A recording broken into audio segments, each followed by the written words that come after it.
Hi hello welcome back. അങ്ങനെ ഷിൻജ ജോൺതന് വേണ്ടി ചായ കൊണ്ടു കൊടുക്കുന്നുണ്ട്. എന്നിട്ട് ജോൺതനെ തന്നെ നോക്കിയോണ്ടിരിക്കുകയാണ്. ജോൺതന് മനസ്സിലാകുന്നുണ്ട് ഷിൻജയ്ക്ക് അവനോട് എന്തൊക്കെയോ പറയാനുണ്ടെന്ന്. അങ്ങനെ നിനക്ക് എന്താ പറയാനുള്ളേ എന്ന് ചോദിക്കുമ്പോ ഷിൻജ ചോദിക്കുവാണ്, എന്നെ കാണാൻ നല്ല ഭംഗിയുണ്ടോന്നൊക്കെ. നിന്നെ കാണാൻ എന്നത്തെയും പോലെ തന്നെ ഉണ്ടല്ലോ, ഭംഗിയുണ്ടല്ലോ എന്നൊക്കെ ജോൺതൻ പറയുന്നുണ്ട്. ആ സമയം ഷിൻജ എന്തോ വീണ്ടും ചോദിക്കാനായിട്ട് ശ്രമിക്കുന്നുണ്ട്. അപ്പോഴത്തേക്കുമാണ് സീഷാങ് അങ്ങോട്ട് വരുന്നത്. ജാങ്ങിനെ ഫോണിൽ കിട്ടുന്നില്ല, അവന്റെ ഫോൺ സ്വിച്ച് ഓഫ് ആണ്, അവൻ എങ്ങോട്ടാ പോയി എന്നൊക്കെ ആലോചിച്ച് അവൻ ഒരുപാട് ടെൻഷൻ ആവുന്നുണ്ട്. ഈ സമയം ജാങ്ങിനെ സീഷാങ്ങിന്റെ കസിൻ തട്ടിക്കൊണ്ടേക്കുമായിരിക്കും. എന്നിട്ട് ജാങ്ങിനോട് പറയുന്നുണ്ട്, നീ സീഷാങ്ങിനെ ഒട്ടും മാച്ചല്ല. നിന്റെ സ്റ്റാറ്റസ് എങ്ങനെ, അവന്റെ സ്റ്റാറ്റസ് എങ്ങനെ? അവൻ നിന്നെ ശരിക്കും ഇഷ്ടപ്പെടുന്നുണ്ടെന്നാണോ നീ വിചാരിക്കുന്നത്? അവനെ കമ്പനിയുടെ വർക്കിന്റെ ഭാരം സഹിക്കാനാവാതെ വെറും ഒരു ടൈം പാസിന് വേണ്ടി മാത്രമാണ് നിന്നെ നോക്കിയത്. നീയൊരു മണ്ടനായത് കൊണ്ട് അവന്റെ സ്നേഹം സത്യസന്ധമാണെന്ന് വിശ്വസിച്ചു. അതൊക്കെ കേൾക്കുമ്പോൾ ജാങ് തിരികെ പറയുന്നുണ്ട്, സീഷാങ് അങ്ങനെ വാക്ക് മാറ്റുന്ന ഒരാളല്ല. സീഷാങ് അവന് ഇഷ്ടമാണെന്ന് പറഞ്ഞിട്ടുണ്ടെങ്കിൽ അത് സത്യം തന്നെയായിരിക്കും. സീഷാങ് ആണ് ജാങ്ങിനെ ചൂസ് ചെയ്തതെന്ന്. അതേസമയം തന്നെ അവിടെ സീഷാങ്ങിന് അവന്റെ കസിന്റെ കോൾ വരികയാണ്. ഉടനെ തന്നെ സീഷാങ് അങ്ങോട്ട് ഓടി പോകുന്നുണ്ട്. അപ്പോഴാണ് അവിടെ ജാങ്ങിനെയും അവന് നേരെ തോക്ക് ചൂണ്ടിക്കൊണ്ട് നിൽക്കുന്ന ഒരു ഗുണ്ടയെയും കാണുന്നത്. സീഷാങ് ജാങ്ങിന്റെ അടുത്തേക്ക് പോകാതിരിക്കാനായിട്ട് കസിൻ സീഷാങ്ങിന്റെ നേരെയും തോക്ക് ചൂണ്ടുന്നുണ്ട്. എന്നിട്ട് പറയുന്നുണ്ട്, നിന്റെ അച്ഛനും നീയും ഒരേപോലെയാണ്, ഒട്ടും വിശ്വസിക്കാൻ പറ്റത്തില്ലാന്ന്. അവന്റെ കസിൻ അങ്ങനെ പറയാനായിട്ടൊരു കാരണമുണ്ട്. സീഷാങ്ങിന്റെ അച്ഛൻ എപ്പോഴും കസിനോട് പറയാറുണ്ട്, സീഷാങ്ങും ജെസിക്കയും തമ്മിലുള്ള കല്യാണം കഴിഞ്ഞാൽ ഉടനെ തന്നെ ഈ കമ്പനി സീഷാങ്ങിന് കൊടുക്കും. ഈ കമ്പനിയുടെ ഓണർ സീഷാങ് ആണെങ്കിലും അവന്റെ ഒപ്പം തന്നെ കസിനും വർക്ക് ചെയ്യണമെന്ന്. അതുകൊണ്ട് തന്നെ അവന്റെ കസിൻ ഒരു പ്രൊമോഷന് വേണ്ടി ഒരുപാട് ആഗ്രഹിച്ചിരുന്നു. പക്ഷെ അപ്പോഴത്തേക്കുമാണ് സീഷാങ്ങും ജാങ്ങും തമ്മിലുള്ള റിലേഷൻ അവൻ അറിയുന്നത്. ജെസിക്കയുമായിട്ടുള്ള കല്യാണം കഴിഞ്ഞാൽ മാത്രല്ലേ സീഷാങ്ങിന്റെ പേരിൽ കമ്പനി എഴുതി കൊടുക്കുകയും സീഷാങ്ങിന്റെ ഒപ്പം തന്നെ കസിന് വർക്ക് ചെയ്യാനും പറ്റത്തുള്ളൂ. സീഷാങ്ങിന് കമ്പനി കിട്ടിയില്ലെങ്കിൽ അവന്റെ കസിൻ അവിടുത്തെ വെറും ഒരു ജോലിക്കാരൻ മാത്രമാണ്. ആ ഒരു ദേഷ്യം കൊണ്ടാണ് കസിൻ ഇങ്ങനെയൊക്കെ ചെയ്യുന്നത്. സീഷാങ് അവിടെ നിസ്സഹായനായിട്ട് നിൽക്കുകയാണ്. ആ ഗുണ്ടയുടെ കയ്യിൽ തോക്കുള്ളത് കൊണ്ട് തന്നെ അവന് ജാങ്ങിന്റെ അടുത്തേക്ക് പോകാനായിട്ട് സാധിക്കുന്നില്ല. ജാങ് അപ്പോൾ കുറച്ചു സമയം മുന്നത്തെ കാര്യം ഓർക്കുകയാണ്. അവനോട് കസിൻ ചോദിച്ചിരുന്നു, ജാങ്ങും സീഷാങ്ങിന്റെ കസിനും ഒരേ സമയം തന്നെ ഒരു ആപത്തിൽ പെട്ടാൽ സീഷാങ് ആരെയാണ് രക്ഷിക്കാന്ന്. ജാങ് അപ്പോൾ പറയുകയാണ്, നമ്മൾ രണ്ടുപേരും അവന് വളരെ പ്രിയപ്പെട്ടവരാണ്. നമ്മൾ രണ്ടുപേരിൽ നിന്നും ഒരാളെ മാത്രം രക്ഷിക്കാൻ പറയുകയാണെങ്കിൽ അവൻ അതിന് സാധിക്കില്ല. അവൻ ഉറപ്പായിട്ടും അവന്റെ തന്നെ ജീവൻ എടുക്കാനേ ശ്രമിക്കത്തുള്ളൂ. ഇപ്പൊ കസിനാണെങ്കിൽ അത് സത്യമാണെന്ന് ചെക്ക് ചെയ്യാൻ വേണ്ടി പോവാണ്. എന്നിട്ട് കസിൻ പറയാണ്, ചെറുപ്പത്തിൽ നമ്മൾ ഒരുമിച്ചാണ് നമ്മുടെ പാരന്റ്സിന്റെ ഒപ്പം കടല് കാണാൻ പോയത്. ആ സമയത്ത് നമ്മൾ രണ്ടുപേരും വെള്ളത്തിൽ മുങ്ങിത്താവുന്ന ഒരവസ്ഥ ഉണ്ടായിട്ടുണ്ടായിരുന്നു. പക്ഷെ എല്ലാവരും നിന്നെ മാത്രാണ് രക്ഷിക്കാൻ ഒരുങ്ങിയത്. അത് നിന്റെ അച്ഛന്റെ കാരണം മാത്രാണ്. നിന്റെ അച്ഛൻ അന്ന് നിന്നെ മാത്രം രക്ഷിക്കണം എന്നാണ് ആഗ്രഹിച്ചത്. ഞാൻ അവിടെ നിലവിളിച്ചില്ലായിരുന്നെങ്കിൽ ഒരാള് പോലും എന്നെ രക്ഷിക്കില്ലായിരുന്നു.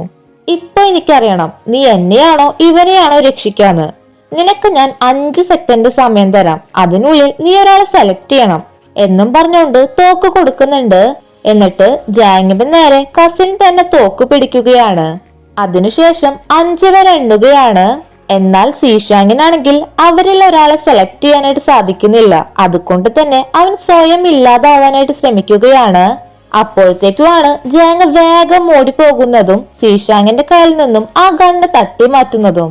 അതുകൊണ്ട് തന്നെ സീഷാങ്ങിനും ജാങ്ങിനും ഒന്നും സംഭവിക്കുന്നില്ല. എന്നിട്ട് സീഷാങ് അവന്റെ കസിനോട് പറയുകയാണ്, ചേട്ടാ, ഞാൻ ഇഷ്ടപ്പെടുന്ന ഒരേ ഒരാളാണ് ഈ നിൽക്കുന്ന ജാങ്. പിന്നെ ചേട്ടൻ എന്റെ ഏറ്റവും പ്രിയപ്പെട്ട ബ്രദറാണ്. ചേട്ടൻ എനിക്ക് ഒരുപാട് ഇമ്പോർട്ടന്റ് ആണ്. അതുകൊണ്ട് തന്നെ നിങ്ങളിൽ ഒരാളെ സെലക്ട് ചെയ്യാൻ എനിക്ക് ഒട്ടും സാധിക്കില്ല. ചെറുപ്പത്തിൽ എന്റെ അച്ഛൻ ചേട്ടനോട് ഒരുപാട് തെറ്റുകൾ ചെയ്തിട്ടുണ്ട്.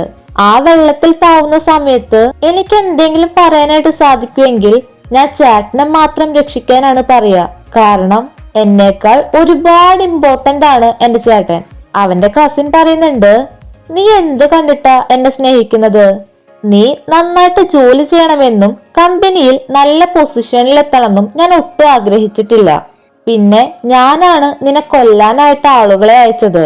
അതിന് മറുപടിയായി സീഷാങ് പറയുന്നുണ്ട്, അതിനെന്താ ചേട്ടാ, എനിക്കിപ്പോ ഒരു കുഴപ്പമില്ലല്ലോ. എനിക്ക് ചേട്ടനോട് ഒട്ടും ദേഷ്യമില്ല എന്നൊക്കെ പറയുമ്പോ അവന്റെ കസിന് തന്നെ ആകെ കുറ്റബോധം തോന്നുകയാണ്.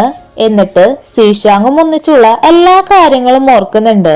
എല്ലായ്പ്പോഴും അവൻ സീഷാങ്ങിനെ ഒഴിവാക്കാൻ ശ്രമിക്കുമ്പോഴും സീഷാങ് വീണ്ടും വീണ്ടും അവനെ സ്നേഹിച്ചിട്ടേ ഉള്ളൂ. അതുകൊണ്ട് തന്നെ കസിന് സീഷാങ്ങിനെ ഇപ്പൊ ഒന്നും ചെയ്യാനായിട്ട് സാധിക്കുന്നില്ല. അങ്ങനെ അവൻ ആ ഗണ്ണൊക്കെ താഴെ ഇട്ടിട്ട് സീഷാങ്ങിന്റെ നേരെ പോവുകയാണ്. എന്നിട്ട് സ്നേഹം കൊണ്ട് അവനെ തൊടാനായിട്ട് ശ്രമിക്കുന്നുണ്ടെങ്കിലും ജാങ്ങിന് പേടിയായത് കൊണ്ട് തന്നെ സീഷാങ്ങിനെ മാറ്റി നിർത്തുന്നുണ്ട്. അങ്ങനെ കസിൻ ഒന്നും പറയാനാവാതെ അവിടെ നിന്നും പോവുകയാണ്. ജാങ്ങും സീഷാങ്ങും ഒരുപാട് പേടിച്ചിരുന്നു. അങ്ങനെ അവർ രണ്ടുപേരും പരസ്പരം ആശ്വസിപ്പിക്കുന്നൊക്കെ ഉണ്ട്. റൂമിലെത്തിയതിനു ശേഷം കസിനോട് ആ ഗുണ്ട പറയുകയാണ്, നമ്മൾ സീഷാങ്ങിന് കൊടുത്ത ആ ഗണ്ണിലും ജാങ്ങിന് നേരെ പിടിച്ച ഗണ്ണിലും ഒരു ബുള്ളറ്റ് പോലും ഉണ്ടായിരുന്നില്ല. ആ കാര്യം എന്തുകൊണ്ടാ സീഷാങ്ങിനോട് പറയാതിരുന്നത്? അവന്റെ കസിൻ പറയാണ്, അതെനിക്ക് അവൻ അറിയിക്കേണ്ട ആവശ്യമില്ല. എനിക്ക് എന്ത് ആൻസർ ആണോ കിട്ടേണ്ടത് അതെനിക്ക് കിട്ടി. ജാങ്ങിനെ അവന് നന്നായിട്ട് അറിയാം. ഇപ്പോൾ സീഷാങ്ങിനെ എനിക്ക് മനസ്സിലാകുന്നുണ്ട്. ഇനി നീ അവരെ ഒന്നും ചെയ്യേണ്ട ആവശ്യമില്ല എന്നും പറഞ്ഞുകൊണ്ട് ആ ഗുണ്ടനെ പിരിച്ചുവിടുകയാണ്. ശരിക്കും കസിന് സീഷാങ്ങിനോട് ചെറിയ ഇഷ്ടമൊക്കെ ഉണ്ട്. അവിടെ ഷിൻജയും ജോൺതനും കുറച്ചൊക്കെ ടെൻഷനിലായിരുന്നു. അപ്പോഴത്തേക്കുമാണ് അവർക്ക് ഒരു കുഴപ്പമില്ല എന്നും പറഞ്ഞുകൊണ്ട് സീഷാങ്ങിന്റെ മെസ്സേജ് വരുന്നത്. അപ്പോഴാണ് രണ്ടു പേർക്കും ആശ്വാസമാവുന്നത്. പെട്ടെന്നാണ് ഷിൻജ അവൻ ജോൺതിനെയും പിടിച്ചോണ്ടാണ് നിൽക്കുന്നത് എന്ന് മനസ്സിലാക്കുന്നത്. ഉടനെ തന്നെ അവന്റെ കൈയൊക്കെ മാറ്റുന്നുണ്ട്. ജോൺതൻ പറയാണ്, നീ പതിവില്ലാതെ എന്നെ ബാറിലേക്ക് കൊടുന്നല്ലോ. കൂടാതെ എനിക്ക് ഡ്രിങ്ക്സും വാങ്ങി തരുന്നുണ്ട്. ശരിക്കും നിന്റെ ഉദ്ദേശം എന്താ? ഷിൻജ ചോദിക്കുവാണ്, നീ തിരിച്ച് US പോവാണോന്ന്? നിനക്ക് വിസിറ്റ് ചെയ്യാൻ വരണോ എന്ന് ചോദിക്കുമ്പോ ഉറപ്പായിട്ടും വരണം എന്നവൻ പറയുന്നുണ്ട്. എന്നിട്ട് അവർ രണ്ടുപേരും കൂടി ഡ്രിങ്കിങ്ങിൽ മത്സരം വെക്കുകയാണ്. തോൽക്കുന്ന ആള് ഒരുപാട് ഡ്രിങ്ക് ചെയ്യണമെന്നൊക്കെ പറയുന്നുണ്ട്. പക്ഷെ ഷിൻജ തന്നെ തോക്കുവാണ്. അങ്ങനെ അവൻ ഒരുപാട് ഡ്രിങ്ക് ചെയ്തിട്ട് ആകെ ഡ്രങ്ക് ആവുന്നുണ്ട്. എന്നിട്ട് അവർ രണ്ടുപേരും കൂടെ അവർ ആദ്യം പോയ ആ റൂമിലേക്ക് തന്നെ പോവാണ്.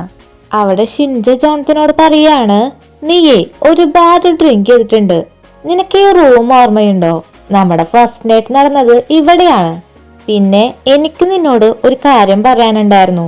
സത്യത്തിൽ അത് പറയാൻ വേണ്ടിയിട്ടാണ് നിന്നെ കൊണ്ട് ഞാൻ ഒരുപാട് ഡ്രിങ്ക് ചെയ്യിപ്പിച്ചത്.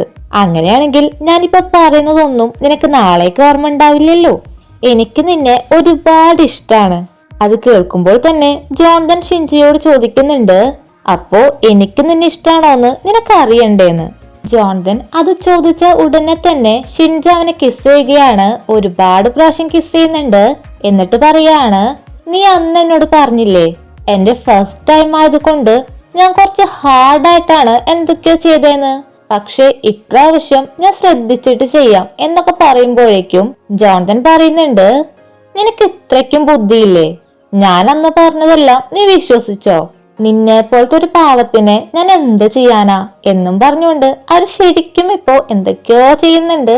അവിടെ ജെസിക്ക സീഷാങ്ങിന്റെ കസിനെ കാണാനായിട്ട് വരികയാണ്. എന്നിട്ട് പറയുന്നുണ്ട്, അവസാനം സീഷാങ് തന്നെ ജയിച്ചു. അവൻ എന്നോട് മുഖത്ത് നോക്കി പറഞ്ഞതാണ് ഞങ്ങൾ തമ്മിലുള്ള മാരേജ് ക്യാൻസൽ ആക്കാൻ. ഇപ്പോ അവന്റെയും ജാങ്ങിന്റെയും സ്നേഹം സത്യസന്ധമാണെന്ന് എനിക്ക് മനസ്സിലായി. അതുകൊണ്ട് തന്നെ ഞാൻ ആ മാരേജ് ക്യാൻസൽ ചെയ്യാൻ പോവാണ്. ഇനി എനിക്ക് ഒറ്റയ്ക്ക് നിൽക്കണം. ഒറ്റയ്ക്ക് നിന്നിട്ട് തന്നെ എല്ലാ കാര്യങ്ങളും നോക്കണം. കസിൻ ചോദിക്കുന്നുണ്ട്, ജാങ് സീഷാങ്ങിന് മാച്ച് ആണോന്ന്. അതിന് ജെസിക്ക പറയാണ്, ഇപ്പോഴും നിനക്ക് ഡൗട്ട് ഉണ്ടോ? സീഷാങ്ങിന്റെ മുന്നത്തെ സ്വഭാവം എങ്ങനെയായിരുന്നു? ഇപ്പൊ അവൻ ജാങ്ങിന് വേണ്ടി എന്തും ചെയ്യും. അവൻ ഒറ്റയ്ക്കാണ് കമ്പനി കൊടുത്ത ടാസ്ക് കംപ്ലീറ്റ് ചെയ്തത്. അവൻ ഇത്രയ്ക്കൊക്കെ മാറാൻ സാധിക്കുമെങ്കിൽ ജാങ് അവന് മാച്ച് ആയിട്ടുള്ള ഒരേ ഒരാളാണ്. അങ്ങനെ അത് കസിനും മനസ്സിലാകുന്നുണ്ട്. അങ്ങനെ അടുത്ത ദിവസമായി. അങ്ങനെ രാവിലെ ആകുമ്പോൾ അവൻ എഴുന്നേറ്റ് പോകാനൊക്കെ നിൽക്കുന്നുണ്ട്. ജോൺസൺ അവനെ പേടിച്ചു നിർത്തിയിട്ട്, ഇത് നമ്മുടെ ഫസ്റ്റ് ടൈം ആയ കാരണം നിനക്ക് കുഴപ്പമൊന്നുമില്ലല്ലോ എന്നൊക്കെ ചോദിക്കുന്നുണ്ട്. ഷിൻജയാണെങ്കിൽ എനിക്ക് കുഴപ്പമൊന്നുമില്ല എന്ന് പറയുന്നുണ്ട്. പെട്ടെന്നാണ് അവൻ എന്തൊക്കെയോ ഓർമ്മ വരുന്നത്. എന്നിട്ട് പറയാണ്, ഇത് നമ്മുടെ ഫസ്റ്റ് ടൈം ആണെന്നോ? അപ്പൊ അന്ന് നടന്നതോ? നീയല്ലേ പറഞ്ഞത് നമ്മൾ തമ്മിൽ എല്ലാം കഴിഞ്ഞൂന്ന്? ജോൺസൺ പറയാണ്. ഡാ മണ്ടൂസേ, ഞാൻ അന്ന് നിന്നെ വെറുതെ പറ്റിച്ചതല്ലേ. നീ അന്നേ ഒരുപാട് ഡ്രിങ്ക് ചെയ്തിട്ടുണ്ടായിരുന്നു. എന്നിട്ട് നീ ഇവിടെ വോമിറ്റ് ചെയ്യുകയും ചെയ്തു. ഞാൻ നിന്നെ കുളിപ്പിച്ചിട്ട് ഇവിടെ കൊടുന്ന് കിടത്തി. അത്ര മാത്രമേ ഉണ്ടായിട്ടുള്ളൂ. പിന്നെ എന്നോട് ഇഷ്ടാണെന്ന് പറയാൻ നീ എന്തിനാ ഡ്രിങ്ക് ചെയ്യുന്നേ? എനിക്ക് നിന്നെ മുന്നേ തന്നെ ഇഷ്ടായിരുന്നു എന്നൊക്കെ പറയുമ്പോ ഷിൻജിക്ക് സന്തോഷാവുന്നുണ്ട്. എന്നാലും ജോൺസൺ അവനെ പറ്റിച്ചല്ലോ, അതുകൊണ്ട് തന്നെ ഒരു ചെറിയ അടിയൊക്കെ കൊടുത്തിട്ട് നീ എന്നെ പറ്റിച്ചില്ലേ എന്നൊക്കെ പറയുന്നുണ്ട്. എന്നിട്ട് വീണ്ടും അവനോട് ചോദിക്കുകയാണ്, നിനക്കെന്നെ ശരിക്കും ഇഷ്ടമുണ്ടോന്ന്? ജോൺസൺ ആണെങ്കിൽ ഷിൻജിക്ക് ഒരു കിസ് കൊടുക്കുകയാണ്. എന്നിട്ട് പറയുന്നുണ്ട്, എനിക്ക് നിന്നെ ഒരുപാട് ഇഷ്ടമാണ്. ഇപ്പോഴും നിനക്കെന്നെ വിശ്വാസമില്ലെങ്കിൽ ഞാൻ നിനക്കത് തെളിയിച്ചു തരാം എന്നും പറഞ്ഞുകൊണ്ട് അവർ വീണ്ടും കിടക്കുവാണ്. അവിടെ ജാങ് എഴുന്നേറ്റ് നോക്കുമ്പോൾ തൊട്ടടുത്ത് സീഷാങ്ങിനെ കാണത്തില്ല. അങ്ങനെ അവൻ കബോർഡ് തുറന്നു നോക്കുമ്പോൾ അതിനുള്ളില് സീഷാങ് കിടക്കുന്നുണ്ടായിരിക്കും. എന്നിട്ട് അവനെടുത്ത് മടിയിലിരുത്തുകയാണ്. സീഷാങ് പറയുന്നുണ്ട് അവൻ വീണ്ടും കബോർഡിനുള്ളിൽ വന്നുറങ്ങിയെന്ന്. അതിന് ജാങ് പറയാണ്, സീഷാങ് പതിയെ ഓക്കെ ആയ മതി, ജാങ്ങിന് കുഴപ്പമൊന്നുമില്ല, അവൻ വെയിറ്റ് ചെയ്യാന്ന്. പോരാതെ അവർക്ക് രണ്ടുപേർക്കും ഇനി ഒരുപാട് സമയം ഉണ്ടെന്നും പറയുന്നുണ്ട്. എന്നിട്ട് ആ രണ്ടുപേരും കൂടി കിസ് ചെയ്യുകയാണ്. അടുത്ത ദിവസം ജാങ്ങും സീഷാങ്ങും കൂടി ജാങ്ങിന്റെ അച്ഛനെ ഹെൽപ്പ് ചെയ്യാനായിട്ട് പോകുന്നുണ്ട്. അപ്പോഴാണ് അങ്ങോട്ട് ഒരു ഗസ്റ്റ് വരുന്നത്. അയാളെ ജാങ്ങിന്റെ അച്ഛന് പരിചയമുണ്ടായിരിക്കും. ആ ഗസ്റ്റിനെ കാണുമ്പോൾ തന്നെ സീഷാങ്ങും ജാങ്ങും ഒളിച്ചിരിക്കുകയാണ്. അത് സീഷാങ്ങിന്റെ അച്ഛനായിരിക്കും. ജാങ്ങിന്റെ അച്ഛൻ പറയുകയാണ്, ക്യാപ്റ്റൻ എങ്ങനെ അറിയാം എന്റെ വീട് ഇതാണെന്ന്? ആർമിയിൽ നിന്ന് വന്നതിന് ശേഷം ക്യാപ്റ്റനും കുടുംബവും യുഎസിലാണെന്ന് ഞാൻ കേട്ടു. പിന്നെ എന്തിനാ ഇങ്ങോട്ട് വന്നേ എന്നൊക്കെ ചോദിക്കുമ്പോ അയാള് പറയുന്നുണ്ട് അയാള് സീഷാങ്ങിന്റെ അച്ഛനാണ്. സീഷാങ്ങും ജാങ്ങും തമ്മിൽ ബ്രേക്കപ്പ് ആക്കാൻ ഹെൽപ്പ് ചോദിച്ചിട്ടാണ് അങ്ങോട്ട് വന്നേന്ന്. അങ്ങനെ ജാങ്ങിന്റെ അച്ഛൻ ആളെ നന്നായിട്ട് തന്നെ ട്രീറ്റ് ചെയ്യുന്നുണ്ട്. എന്നിട്ട് പറയുകയാണ്, ആർമിയിലായിരിക്കുമ്പോൾ ക്യാപ്റ്റന്റെ ഓരോ വേർഡ്സും ഞങ്ങൾക്ക് വളരെ ഇമ്പോർട്ടന്റ് ആയിരുന്നു. അതനുസരിക്കുക മാത്രമാണ് ഞങ്ങൾ ചെയ്തിരുന്നത്. പക്ഷേ ജാങ്ങിന്റെ അച്ഛൻ എന്ന നിലയിൽ നിങ്ങളുടെ ഈ ഓർഡർ അനുസരിക്കാൻ എനിക്ക് ബുദ്ധിമുട്ടുണ്ട്. സീഷാങ്ങിന്റെ അച്ഛൻ പറയാണ്, നീ എന്താ പറയുന്നതെന്ന് നിനക്ക് മനസ്സിലാകുന്നുണ്ടോ? രണ്ടാണുങ്ങൾക്ക് ഒരുമിച്ച് ജീവിക്കാൻ പറ്റുമോ? പോരാത്തതിന് നിന്റെ മകൻ ഇങ്ങനെയും. എനിക്ക് തോന്നുന്നില്ല ഈ സൊസൈറ്റി അവരെ ആക്സെപ്റ്റ് ചെയ്യുന്നു. അവർക്ക് ഒരുപാട് പ്രശ്നങ്ങൾ നേരിടേണ്ടി വരും. സീഷാങ് എന്റെ ഒരേ ഒരു മകനാണ്. അവന് വേണ്ടിയിട്ടാണ് ഞാൻ ജീവിക്കുന്നത് തന്നെ. ഇനി ഭാവിയിൽ അവനൊരു ബുദ്ധിമുട്ടും വരാതിരിക്കാനാണ് അവനെ കൊണ്ട് ഞാൻ ഓരോരോ ജോലികൾ ചെയ്യിക്കുന്നത്. അവന് വേണ്ടി ഒരു നല്ല പാർട്ട്ണറിനെ കണ്ടുപിടിച്ചത്. ഇപ്പോഴാണെങ്കിൽ അവൻ ഇങ്ങനെയൊക്കെ ആവുകയാണ്. ഞാൻ അവന്റെ നല്ലതിന് വേണ്ടിയിട്ടാ ചെയ്യുന്നേ എന്ന് പോലും അവന് മനസ്സിലാകുന്നില്ല. അവർക്ക് രണ്ടുപേർക്കും സന്തോഷത്തോടെ ജീവിക്കാൻ പറ്റുമെന്ന് എനിക്ക് തോന്നുന്നില്ല എന്നൊക്കെ പറയുന്നുണ്ടെങ്കിലും ജാങ്ങിന്റെ അച്ഛൻ പറയുന്നത് അവരെ പിരിക്കാൻ സമ്മതിക്കില്ല എന്നാണ്. അതിനോടൊപ്പം തന്നെ പറയുന്നുണ്ട്, നിങ്ങൾ സീഷാങ്ങിനെ കുറിച്ച് ഓർത്ത് ഒരുപാട് വറീഡ് ആവുന്നുണ്ടെന്ന് എനിക്കറിയാം. പക്ഷേ നമ്മുടെ ആഗ്രഹത്തിനനുസരിച്ച് നമ്മുടെ മക്കൾ ജീവിക്കണം എന്ന് നമ്മൾ ആഗ്രഹിക്കുന്നത് വളരെ വലിയൊരു കുറ്റമാണ്. അവർക്ക് അവരുടെ ജീവിതം ആസ്വദിക്കണ്ടേ? സീഷാങ്ങിന്റെ അച്ഛൻ എത്ര പറഞ്ഞു നോക്കിയിട്ടും ജാങ്ങിന്റെ അച്ഛന് ഒരു മാറ്റവും ഉണ്ടാകുന്നില്ല. അങ്ങനെ സീഷാങ്ങിന്റെ അച്ഛൻ ഒരുപാട് ദേഷ്യപ്പെട്ടുകൊണ്ട് അവിടെ നിന്ന് പോവുകയാണ്. സീഷാങ്ങിനും ഒരുപാട് വിഷമാകുന്നുണ്ട്. സീഷാങ്ങിന് മനസ്സിലാകുന്നുണ്ട് അവന്റെ അച്ഛൻ ഇതുവരെ ചെയ്തതെല്ലാം അവന്റെ നല്ലതിന് വേണ്ടിയിട്ടായിരുന്നു, അവനോട് ഇഷ്ടമുള്ളത് കൊണ്ടായിരുന്നു എന്ന്. അങ്ങനെ സീഷാങ്ങും ജാങ്ങും കൂടി ഒരുമിച്ച് സീഷാങ്ങിന്റെ അച്ഛനെ കണ്ട് സംസാരിക്കാനായിട്ട് തീരുമാനിക്കുകയാണ്. അവിടെ ഷിൻജയും ജോൺസനും ഒരുപാട് ഹാപ്പിയാണ്. അവർ ഒരുമിച്ച് തന്നെ യുഎസിലേക്ക് പോകാനും തീരുമാനിച്ചിട്ടുണ്ട്. സോങ്ങിനെ കാണാനായിട്ട് ജെസിക്ക വരികയാണ്. എന്നിട്ട് പറയുകയാണ്, നീയല്ലേ അന്ന് എന്നോട് പറഞ്ഞത് കല്യാണം കഴിക്കാതെ തന്നെ എന്റെ ഫ്രീഡം ഞാൻ നേടിയെടുക്കണമെന്ന്? ആ വാക്ക് ഞാൻ പാലിച്ചു. ഇനി എപ്പോഴാ നമ്മുടെ ബെറ്റ് പോലെ നീ എനിക്ക് കോഫി വാങ്ങിത്തരുന്നേ എന്ന് ചോദിക്കുമ്പോ സോങ് പറയുന്നുണ്ട്, നമുക്കൊന്ന് ഒരുമിച്ച് ഡിന്നർ കഴിക്കാന്ന്. അങ്ങനെ ജെസിക്കയും അവളുടെ ലൈഫ് എൻജോയ് ചെയ്യാനായിട്ട് തുടങ്ങാണ്. അവിടെ ജാങ്ങും സീഷാങ്ങും പരസ്പരം ഒരുപാട് സ്നേഹിക്കുന്നുണ്ട്. ജാങ് എങ്ങനെയാണോ അങ്ങനെ തന്നെയാണ് സീഷാങ് അവനെ സ്നേഹിക്കുന്നത്. മറ്റൊന്നും അവനിൽ നിന്നും എക്സ്പെക്ട് ചെയ്യുന്നില്ല. അതുപോലെ തന്നെ ജാങ്ങും സീഷാങ്ങിന്റെ എല്ലാ കാര്യങ്ങളെയും സ്നേഹിക്കുന്നുണ്ട്. അങ്ങനെ അവരുടെ ഈ ലൈഫ് വളരെ നന്നായിട്ട് തന്നെ മുന്നോട്ട് പോവാണ്. നമ്മുടെ ഈ സീരീസും ഇവിടെ വെച്ച് അവസാനിക്കുന്നുണ്ട്.